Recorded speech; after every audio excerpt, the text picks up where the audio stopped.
우리가 잘 아는 이솝 이야기 중에 아버지와 세 아들에 관한 그런 이야기가 있습니다. 이 세 아들은 열심히 노는 것을 좋아했던 친구들입니다. 어느 날 이 주인 아버지가 이제 돌아가실 때가 되어서 아들들을 불렀습니다. 아들들은 아버지가 죽어가는데도 불구하고 아버지의 유산에만 관심이 있었습니다. 아버지가 유언을 합니다. 얘들아, 내가 저 포도밭에 너희들이 알지 못하는 큰 보물을 숨겨 놓았단다. 그것을 파서 형제들끼리 사이좋게 나눠 가지도록 하여라 라고 유언을 남겼습니다. 아들들은 아버지가 돌아가시자마자 장례를 치르자마자 불이 나게 포도원으로 달려갔습니다.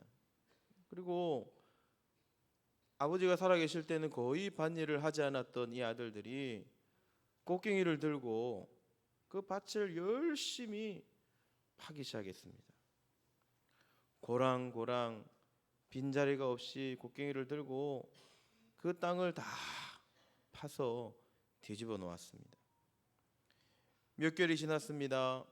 아무리 포도밭을 파도 그 아버지가 말씀하셨던 보물이 나오지 않자 그들은 그 일에 이제 조금씩 시들시들해지기 시작했습니다. 무더운 여름에도 그렇게 열심히 일을 했던 아들들이 드디어 그 곡괭이를 이제 손을 놓았습니다. 그런데 이상한 일이 발생했어요.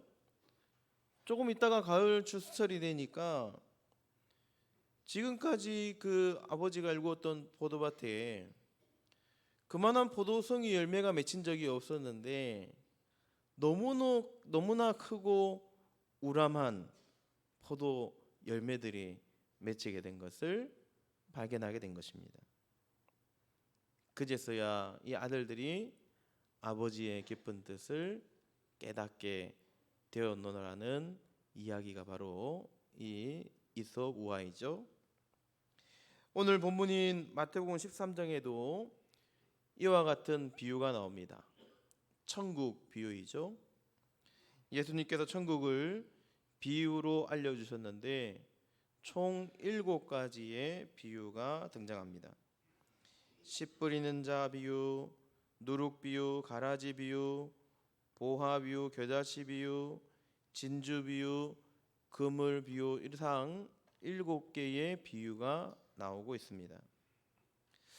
그렇다면 예수님께서 왜 이처럼 천국에 관한 말씀들을 비유로서 설명하고 있을까요?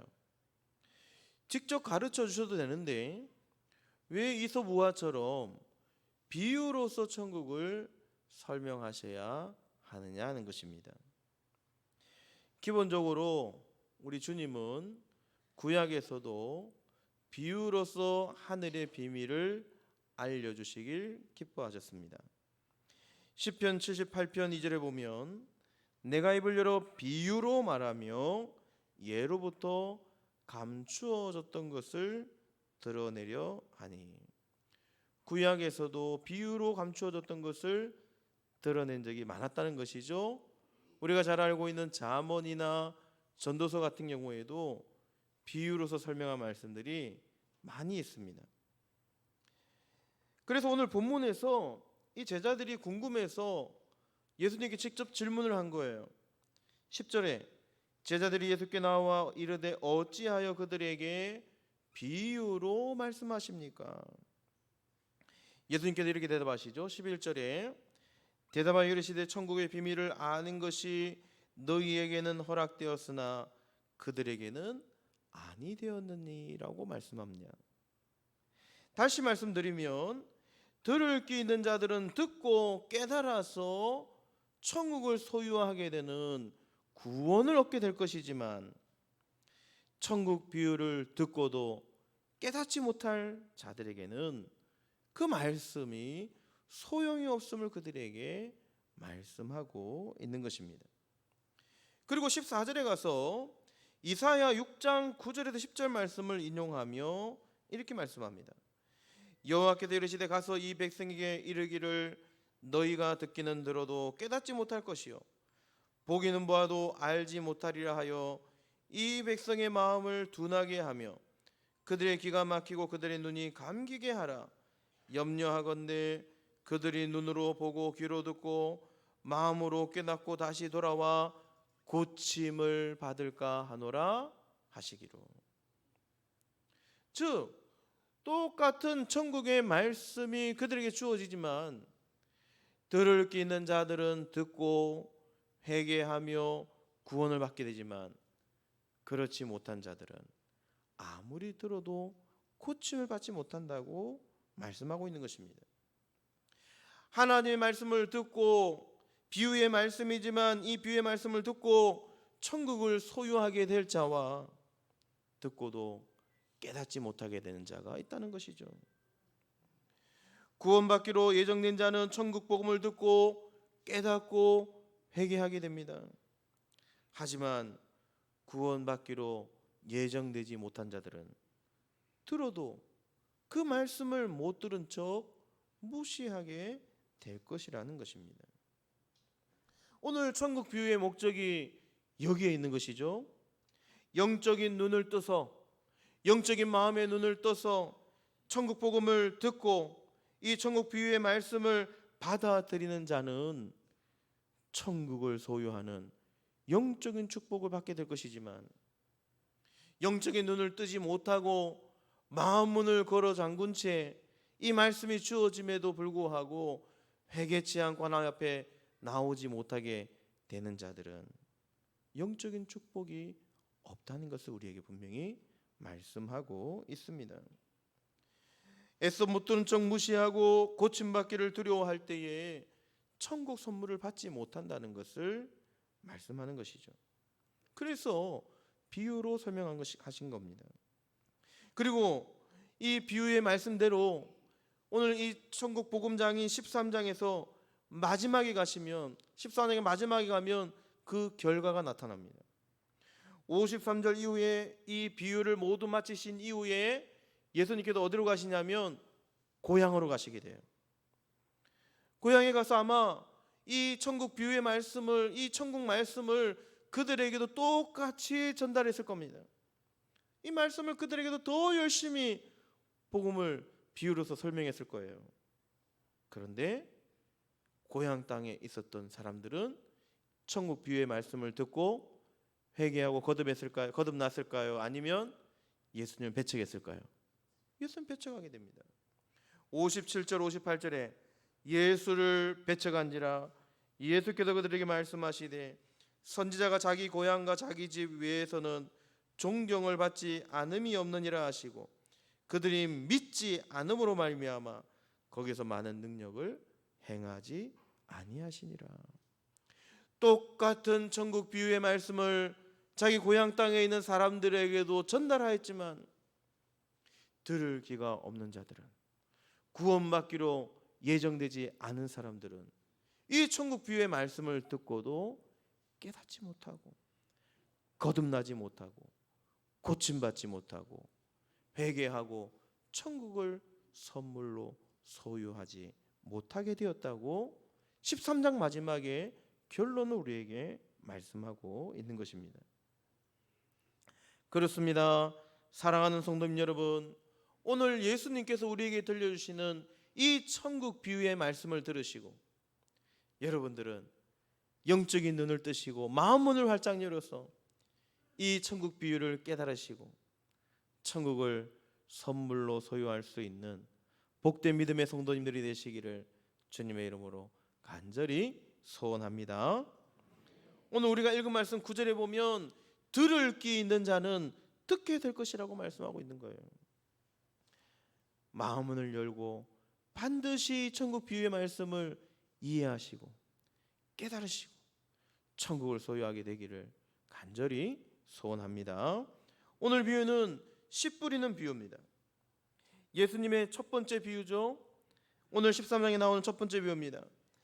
어떤 비유냐면 하나님의 말씀을 받아들이는 우리 신앙인의 마음 상태를 유형별로 설명하고 있는 말씀입니다. 오늘 비유에는 네 가지 마음밭이 나와요. 첫 번째 길가, 두 번째 돌밭, 세 번째 가시떨기, 네 번째 좋은 밭의 마음이 나옵니다. 이 시대를 살아가는 신앙인들의 마음밭이 어떠해야 함을 우리에게 비유로 설명하신 거예요. 오늘 씨 뿌리는 비유의 대상은 밭이죠. 이 길가, 돌밭, 가시떨기, 좋은 밭은 다 밭입니다. 밭은 땅이자 기초를 의미하는 것입니다. 오늘 이 밭과 땅은 우리 성도님들의 기본적인 마음의 상태, 마음의 밭을 의미합니다. 첫 번째 마음밭은 어떤 마음밭입니까? 길가와 같은 마음밭이에요. 길가는 많은 사람들이 다니는 통행로죠. 거기는 사람뿐만 아니라 짐승이나 차량도 다니는 곳입니다. 그러므로 그것은 매우 단단해서 씨를 심어 보았자 자랄 수가 없습니다. 아마도 농부들이 씨를 뿌릴 때에 그 씨앗이 길가에 떨어지게 되었을 거예요. 뿌리를 내리기도 힘듭니다. 이 같은 마음의 밭은 무엇을 의미할까요? 완악한 마음을 의미합니다. 길가는 단단한 땅이죠. 단단해서 흙이 없습니다. 단단해서 굳어진 상태를 의미합니다. 굳어진 마음은 폐쇄적인 마음을 의미합니다. 마음문을 꼭 걸어 잠근 상태가 길가와 같은 마음밭이에요. 마음밭이 닫혀있기 때문에 하나님의 말씀이, 천국의 말씀이 여러분들에게 선포되어도 그 말씀을 이해하지 못합니다. 마음속으로 받아들이지 못해요. 용납하지 않습니다. 포용도 하지 않는 상태입니다. 강팍한 마음이기 때문에 복음의 씨앗이 뿌리 내리기가 힘든 마음밭이 길가와 같은 마음밭입니다. 많은 예수님을 믿지 않는 불신자들이 이와 같은 마음밭을 소유하고 있습니다. 여러분, 우리는 마음의 문을 활짝 여셔야 합니다. 단단한 우리의 마음밭을 활짝 열어서 부드러운 마음밭이 될 수 있도록 여러분의 마음밭을 하나님 앞에 열어드릴 수 있는 믿음의 성도님들 되시기를 간절히 소원합니다. 예수님은 이 말씀을 풀이해 주시면서 제자들에게 이렇게 설명하셨어요.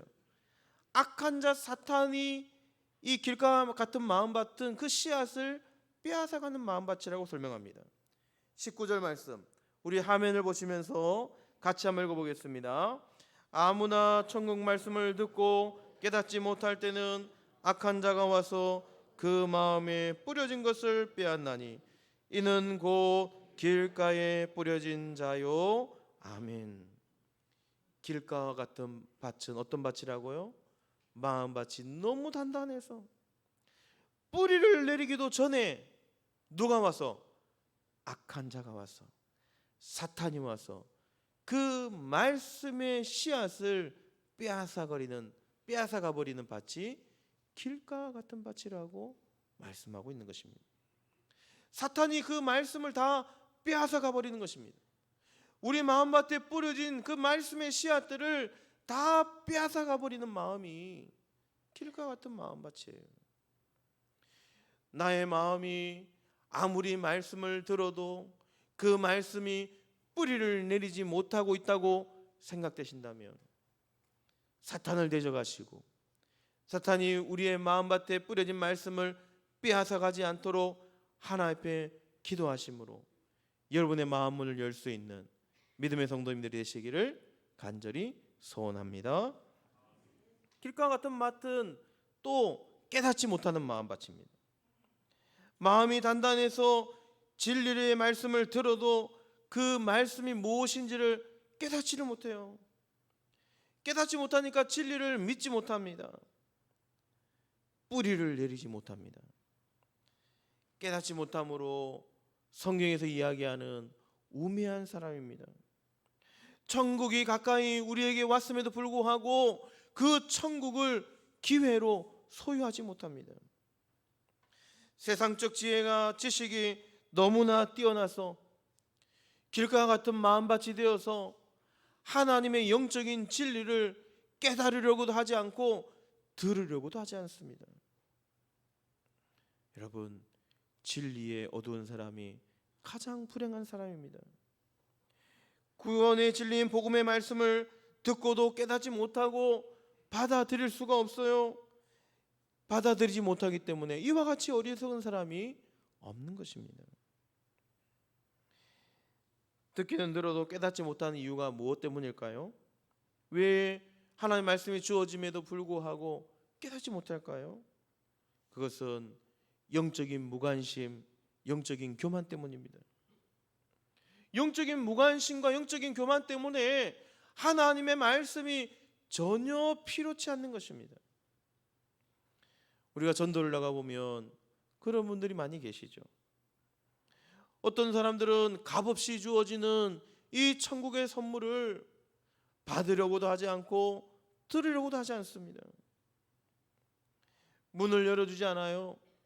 제가 예전에 한번 비유로 설명한 것처럼 제가 대학생 때 부산에 가서 복음 전도를 하는데 어떤 행색이 남노하신 어떤 어르신이 복음을 전하자 주먹을 내미시면서 내 주먹이나 믿어라, 그렇게 말씀하신 것과 같은 상태예요.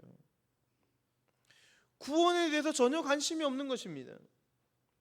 지금 한순간 내가 살아가는 나의 삶에 관심 있는 분들이에요.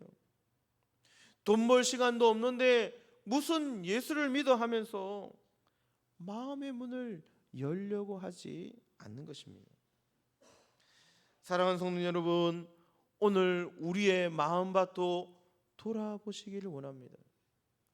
하나님의 천국의 말씀, 천국 비유의 말씀, 생명의 말씀이 우리에게 주어짐에도 불구하고 전혀 나의 마음에 아무런 반응이나 아무런 관심이 일어나지 않는다면 길가와 같이 나의 마음 문이 단단해져 있고 나의 마음 문이 닫혀 있지 않는지 여러분의 마음 문을 확인해 볼 수 있는 믿음의 성도님들이 되시기를 간절히 소원합니다.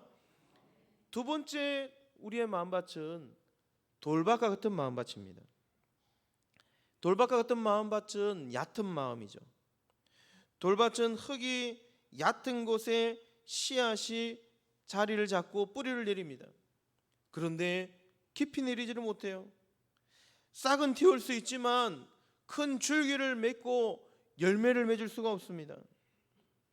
믿음에 대한 마음밭이 무척이나 얕은 밭이죠. 우리 어릴 때 신기하게 여겼던 것이 있습니다. 창문 틀 같은데 씨앗이 이렇게 날아와서 거기에 뿌리를 내려요. 창문에는 아주 그 먼지 같은 얕은 흙이 쌓여있는 것이 창문틀 아닙니까? 근데 거기에 뿌리를 내려요. 그런데 어떻게 됩니까? 얼마 지나지 않아서 크게 자라지 못하고 결국 타서 죽고 마는 것입니다. 그래서 예수님도 이렇게 말씀합니다.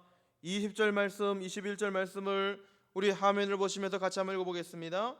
돌밭에 뿌려졌다는 것은 말씀을 듣고 즉시 기쁨으로 받되 그 속에 뿌리가 없어 잠시 견디다가 말씀으로 말미암아 환난이나 박해가 일어날 때에는 곧 넘어지는 자요. 아멘. 예수님이 비유를 이렇게 풀이해 주신 거예요. 말씀을 받기는 받아요.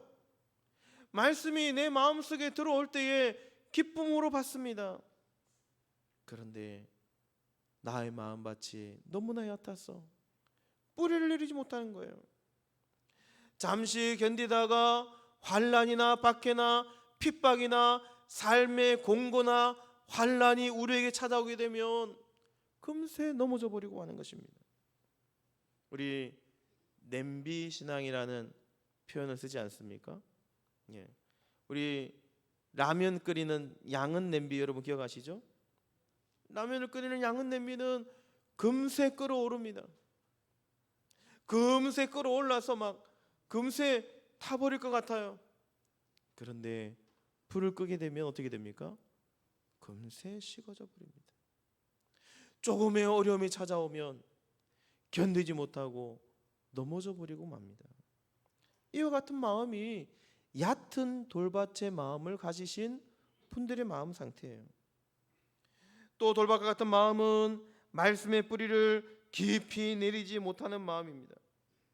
돌밭의 마음은 일단 말씀을 듣고 깨닫습니다. 이치에 맞기도 하고 듣기에 좋은 말씀일 수 있어요. 듣기에 좋은 말씀이니까 말씀을 듣고 반응이 나타나요. 뿌리가 나타납니다. 그러나 확신이 없습니다. 조금의 어려움이 찾아오면 금세 흔들려 버리고 맙니다. 정말 그럴까 의심합니다. 확실하게 믿지를 못해요. 이런 마음의 신앙을 가진 분들은 금세 넘어지기 쉽습니다. 시험이 다가오면 금세 포기해 버립니다. 한때의 열정으로 뜨겁게 타오르는 듯 하다가 곧 식어버리고 말아요. 그래서 호세아 10장 12절 말씀에 우리에게 이렇게 말씀합니다. 너희 묵은 땅을 기경하라. 지금이 곧 여호와를 찾을 때니 마침내 여호와께서 오사 공의를 비처럼 너희에게 내리시리라. 아멘. 너희의 묵은 땅을 갈아엎으라는 것입니다. 너희의 얕은 땅을 갈아엎어서 양질의 땅으로 뿌리가 깊이 내릴 수 있는 깊은 땅으로 갈아엎으라는 것입니다. 흙이 얕은 돌밭에 그 돌들을 다 걷어내고 깊이 뿌리를 내릴 수 있는 양질의 마음밭으로 바꾸라고 우리에게 말씀하고 있는 것입니다. 오늘 이 자리에 계신 모든 믿음의 성도님들은 단 한 분도 빠짐없이 여러분의 돌밭을 갈아엎어서 좋은 땅, 믿음의 땅, 뿌리를 깊이 내릴 수 있고 열매를 맺을 수 있는 좋은 땅의 마음밭이 되시기를 주님의 이름으로 간절히 소원합니다.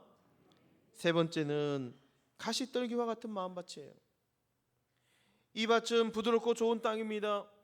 씨가 뿌리를 깊이 내릴 수도 있습니다. 그런데 무엇과 같이 자라게 되느냐? 가시나 잡초와 같이 자라게 되는 거예요. 열매를 맺을 수도 있습니다. 그러나 그 열매에 금세 상처를 입게 됩니다. 그리고 아름다운 열매를 맺지 못하는 마음 상태가 가시떨기와 같은 마음 상태입니다. 어떤 마음의 상처일까요? 첫 번째는 염려하는 마음을 뜻합니다. 염려는 분열이라는 뜻을 가지고 있죠. 하나님을 섬기는 마음과 세상을 염려하는 마음이 같이 공존하는 거예요. 지나친 염려가 우리의 마음밭을 상하게 하고 좋은 열매를 맺지 못하게 하고 영혼의 상처를 드러내게 되는 것입니다. 말씀을 듣고 깨달아서 어느 정도 뿌리를 내리지만 세상의 염려와 근심으로 말미암아 마음이 흔들리고 믿음을 해치는 마음 상태가 가시떨기와 같은 마음 상태입니다. 오늘날 많은 믿음의 성도님들이 여기에 해당된다고 할 수 있습니다.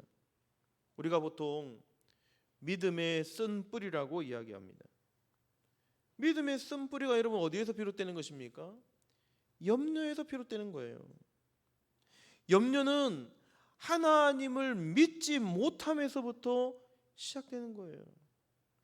우리가 하나님을 믿는, 하나님의 말씀을 믿는 하나님의 자녀임에도 불구하고 하나님의 말씀이 주어질 때에 그 말씀을 100% 신뢰하지 못하는 거예요. 예수님을 믿는 하나님의 자녀임에도 불구하고 불신의 싹이 우리에게 올라오는 것입니다. 불신의 싹이 올라오니까 하나님 말씀을 100% 신뢰하지 못하니까 염려하고 근심하게 되는 거예요. 그래서 예수님께서 이렇게 설명합니다. 22절 말씀 우리 화면을 보면서 같이 한번 읽어보겠습니다. 가시떨기에 뿌려졌다는 것은 말씀을 들으나 세상의 염려와 재물의 유혹에 말씀이 막혀 결실하지 못하는 자요. 아멘. 가시떨기와 같은 마음밭은 염려 때문에 열매를 맺을 수 없는 거예요. 하나님을 불신하기 때문에 믿음의 말씀이 주어졌음에도 불구하고 그 말씀을 100% 신뢰하지 못하기 때문에 아름다운 열매를 맺지 못하는 것입니다. 또 예수님께서 어떤 마음밭이라고 이야기합니까? 재물의 유혹에 쉽사리 빠지는 마음이 이 가시떨기와 같은 마음이죠. 사탄의 유혹에 금방 넘어간다는 것입니다. 사탄이 우리 사람을 유혹하기 가장 쉬운 것이 재물의 유혹입니다. 성도는 이 세상에서 끊임없이 재물의 유혹의 시험을 받습니다. 사탄은 재물의 유혹으로 우리를 시험한다고 예수님께서 말씀하시죠. 예수님도 사탄에게 시험 받을 때에 재물의 유혹을 받았습니다. 사람이 살아가는 데 있어서 가장 약한 것이 재물의 시험입니다. 사탄이 재물을 통해서 시험하는 것이 가장 쉬운 일이기 때문에 그래요. 우리는 재물의 유혹에 쉽게 빠져서는 안 됩니다. 모든 유혹이 재물의 욕심에서 비롯되는 거예요. 돈이 일만 악의 뿌리라고 우리에게 말씀하고 있습니다. 돈은 일만 악의 뿌리입니다. 우리가 좋은 열매를 맺지 못하도록 막는 것은 재물의 유혹입니다. 탐심은 우상 숭배라고 말씀하죠. 재물에 대한 탐심, 재물에 대한 욕심은 하나님보다 이 세상의 것을 더 사랑하는 것이라고, 우상 숭배라고 우리에게 말씀하고 있는 것입니다. 우리가 하나님 말씀을 듣고 깨닫기도 하고 철저한 믿음 생활을 하는 것 같지만 많은 믿음의 열매를, 아름다운 열매를 맺지 못하고 있다면 우리 마음밭을 한번 돌아보셔야 합니다. 염려와 마음의 상처와 불신과 이 재물에 대한 유혹으로 말미암아 그 줄기가 가로막혀서 열매를 맺지 못하고 있는지, 열매를 맺지 못하고 있지 않는지 우리의 마음밭을 돌아볼 수 있는 믿음의 성도님들이 되시기를 주님의 이름으로 간절히 소원합니다. 마지막 네 번째, 좋은 땅과 같은 마음밭입니다. 마지막 좋은 땅은 앞서 세 종류의 마음과는 질적으로 다릅니다. 옥토를 이야기합니다. 가장 좋은 땅이죠. 아름다운 열매를 맺는 땅입니다. 앞서 이야기한 세 가지의 땅과 여러분 비교해 볼 때에 철저한 차이점이 있습니다. 구체적인 차이점이 있어요. 구별의 기준이 어디에 있습니까? 열매에 있는 것입니다. 옥토만이 아름다운 열매, 좋은 열매를 맺는 밭입니다. 좋은 땅임을 구별할 수 있는 가장 확실한 방법은 우리 믿음의 성도님들이 좋은 마음밭을 가지고 있는지 없는지 확인할 수 있는 가장 좋은 방법은 좋은 열매를 나타내느냐 나타내지 않느냐에 있습니다. 예수님께서 이렇게 말씀하시죠. 23절 말씀 우리 같이 한번 화면을 보면서 읽어보겠습니다. 좋은 땅에 뿌려졌다는 것은 말씀을 듣고 깨닫는 자니 결실하여 어떤 것은 100배, 어떤 것은 60배, 어떤 것은 30배가 되느니라 하시더라. 아멘. 좋은 땅에 떨어진 씨앗은요, 좋은 땅의 마음밭을 가진 성도님들은 반드시 열매를 맺어야 한다는 거예요. 30배, 60배, 100배의 하다못해 2배의 열매라도 맺어야 좋은 땅이라는 것입니다. 우리가 어떻게 해야 좋은 마음밭이 될 수 있을까요? 먼저 처음으로 성령으로 기름 부으심을 받아야 됩니다. 옥토를 일구어야 되죠. 메마른 우리의 땅을 갈아 엎으셔야 합니다.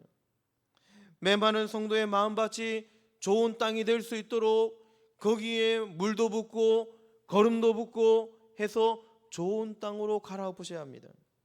그래야 좋은 열매를 맺는 것이죠. 메마른 성도의 마음밭은 좋은 땅이 될 수 없습니다.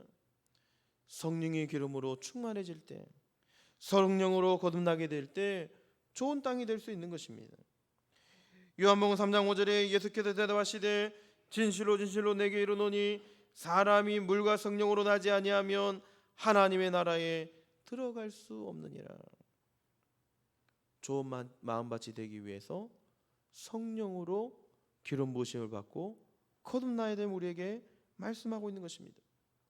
먼저 복음의 말씀을 들으면 우리 마음 가운데서 회개의 기도가 일어나야 됩니다. 그리고 성령의 내주하심이 우리 가운데 일어나야 되죠. 구원하는 회개가 우리 예수님의 말씀을 들을 때에 일어나야 되는 것입니다. 그 다음에 길가 같은 우리의 단단해진 굳은 마음들이 활짝 열려야 되는 것입니다. 날마다 말씀을 묵상하며 우리 마음 가운데 있던 돌밭과 같은 우리 흙밭의 마음을 깨부셔야 합니다. 그 다음 성령의 충만함을 날마다 받아서 성령의 불을 받아서 가시떨기와 같은 그 가시떨기들을 불로써 태우셔야 하는 것입니다. 탐욕도 되어버리고 염려도 태워버리고 우리의 마음밭이 좋은 밭이 될 수 있도록 날마다 우리의 마음밭을 가꾸어야 하는 것입니다. 그렇게 할 때 좋은 열매를 맺을 수 있는 것이죠. 성령으로 기름 부으심을 받고 성령으로 거듭나고 성령으로 불태우셔야 우리의 마음밭이 좋은 마음밭이 될 수 있는 것입니다. 그 다음 열매를 맺는지 확인하셔야 합니다. 그 다음 마음밭은 30배, 60배, 100배의 열매를 맺어야 좋은 마음밭이 될 수 있다고 말씀하고 있습니다. 옥토라는 것은 추수기의 다른 땅보다 더 많은 수확량을 내는 땅입니다. 우리의 마음밭이 좋은 마음밭이 되어졌다면 반드시 열매가 나타나셔야 합니다. 성경에는 성령의 9가지 열매를 이야기합니다. 갈라디아서 5장 22절과 23절에 이렇게 말씀합니다. 오직 성령의 열매는 사랑과 희락과 화평과 오래 참음과 자비와 양선과 충성과 온유와 절제니 이 같은 것을 금지할 법이 없느니라. 좋은 마음밭은 이와 같은 성령의 9가지 열매가 우리 가운데 일어나야 된다는 거예요. 날마다 우리의 삶 속에 사랑의 열매가 나타나고 화평의 열매가 나타나고 오래 참음의 열매가 나타나고 자비와 충성과 양선의 열매, 온유와 절제의 열매가 나타나야 된다는 것입니다. 날마다 이와 같은 신앙의 열매들이 나타나야 좋은 열매라는 것이죠. 좋은 밭이라는 것입니다. 하나님의 말씀이 주어질 때에 뿌리를 내리고 줄기를 맺고 아름다운 열매를 맺을 때에 이와 같은 성령의 9가지 열매를 맺을 때에 좋은 마음밭이 될 수 있다는 것입니다. 또 더 나아가서 어떤 열매를 맺어야 됩니까? 생명의 열매를 맺어야 되죠.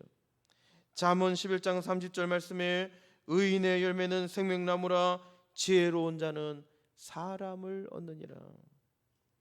날마다 우리의 신앙성의 생활 속에서 성령의 9가지 열매를 맺음과 동시에 그 삶들을 우리 이웃들에게 나타내어서 천국 복음을 전가하시고 그 천국 복음으로 말미암아 아름다운 사람의 열매를 맺어야 됨 우리에게 말씀하고 있는 것입니다. 정리하면 우리가 좋은 밭이 되어야 되기 위해서 어떻게 해야 되느냐? 성령으로 거듭나고 성령으로 충만해져서 기름 부으심을 받아서 우리 안에 일어나는 모든 악한 것들을 주의 성령으로 불태워서 좋은 밭이 되어야 되고 아름다운 열매를 나타내야 된다고 우리에게 말씀하고 있는 것입니다. 바라기는 오늘 이 자리에 계신 모든 믿음의 성도님들이 좋은 밭이 되셔서 이와 같은 성령의 9가지 열매 또 생명의 열매를 맺을 수 있는 30배, 60배, 100배 열매를 맺으시는 믿음의 성도님들이 되시기를 간절히 소원합니다. 근데 여러분, 오늘 이 말씀 가운데 우리가 꼭 기억해야 될 것이 있습니다. 우리가 간과하지 말아야 될 것이 있어요. 오늘 이 말씀이 나와는 상관없다고 생각하는 마음은 버리셔야 된다는 거예요. 오늘 이 말씀이 단순히 신불신간의 문제가 아니라는 것입니다. 중요한 것은 우리 성도들의 마음 속에도 이와 같은 마음들이 동시에 존재하고 있다는 거예요. 이와 같은 마음밭들이 동시에 우리 안에 존재하고 있다는 것을 간과하시면 안 됩니다. 현재 우리의 마음속에도 길가와 돌밭과 가시떨기와 좋은 마음밭이 동시에 존재하고 있다는 거예요. 우리 안에 있는 이러한 마음밭들을 좋은 땅 옥도로 바꾸셔야 합니다. 열매를 맺을 수 있는 좋은 밭으로 바꾸셔야 합니다. 오늘 말씀 중에 이사야 6장 9절 10절에서 말씀하신 것처럼 수많은 믿음의 성도님들이 하나님의 말씀으로 고침받기를 두려워합니다. 많은 성도님들이, 많은 믿음의 성도님들이 이와 같은 천국 비유의 말씀을 듣고 깨닫지만 그 말씀이 우리 마음속에 깊이 들어와서 깊은 뿌리를 내리고 그 말씀이 자라서 열매 맺기를 두려워하고 있다는 거예요. 고침받기를 두려워한다는 것입니다. 예수님의 말씀이 우리 안에 들어와서 온통 우리의 마음밭을 헤집어 놓아서 우리가 주님 앞에 고침받고 신앙인의 기쁜 자리로 들어가는 것을 사탄이 방해한다는 거예요. 우리가 두려워한다는 것입니다. 고침받아서 신앙인의 깊은 자리로, 철저한 믿음 생활을 하는 신앙의 자리로 들어가는 것을 두려워한다는 것입니다. 너무 열심히 신앙생활하게 될까 봐 두려워하는 거예요. 신앙이 깊은 자리로 들어오지 못하고 언제나 주변을 맴돕니다. 적당히 신앙생활하기를 원하는 거예요. 마음을 열고 좋은 밭이 되기를 원하지 않습니다. 여러분, 혹시 우리의 마음밭이 이렇지는 않습니까? 믿음의 뿌리를 내려서 하나님의 자녀는 되었습니다마는 하나님의 말씀이 늘 우리에게 들어와서 좋은 밭이 되어서 열매를 맺는 것을 두려워하고 있다는 것입니다. 피리를 불어도 즐겁지 아니하고 북을 쳐도 흥겨워하지 아니하는 일부러 기머거리가 되는 것입니다. 어떤 분이 이렇게 말씀하셔요. 목사님, 저 좀 그냥 내버려 두시면 안 됩니까? 그렇게 말씀하셔요. 그래서 제가 주일도 지키고 간혹 새벽 기도도 나오고 금요 기도도 나오고 간혹 생각할 때 말씀도 있고 제가 간혹 제가 알게 된 복음을 다른 사람들에게도 전하고 있지 않습니까? 이 정도면 되지 않았습니까? 그냥 저를 좀 내버려 두시면 안 됩니까? 라고 생각하고 이야기하시는 분들이 계셔요. 그러나 사랑하는 성도님 여러분, 우리는 좋은 밭이 되셔서 하나님 나라 천국에 갈 때까지 날마다 좋은 열매, 날마다 30배, 60배, 100배의 열매를 나타내셔야 될 줄 믿습니다.